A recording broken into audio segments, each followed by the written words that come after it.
یہ سوال جو ہمارے سامنے پیش کیا گیا ہے وہ امام حسین علیہ الصلوۃ والسلام کے سر مبارک سے متعلق ہے کہ آپ کا سر مبارک کہاں ہے۔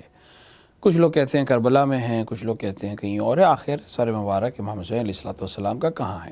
تاریخ کو اگر ہم دیکھیں تو تاریخ میں 3 جگہوں کے سلسلے میں ملتا ہے کہ امام حسین علیہ الصلوۃ والسلام کا سر وہاں دفن ہے۔ بعض نے مصر کہا ہے، جہاں پہ ایک مسجد بھی ہے امام حسین علیہ الصلوۃ والسلام سے منسوب۔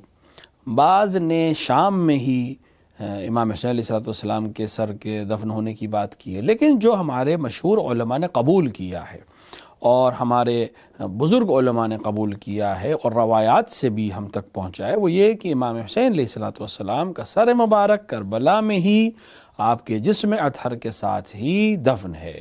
یعنی امام زین العابدین علیہ الصلوۃ والسلام جب قید خانے سے آزاد ہوئے تو سر مبارک امام حسین کو اپنے ساتھ لے کر آئے اور کربلا میں دفن کیا۔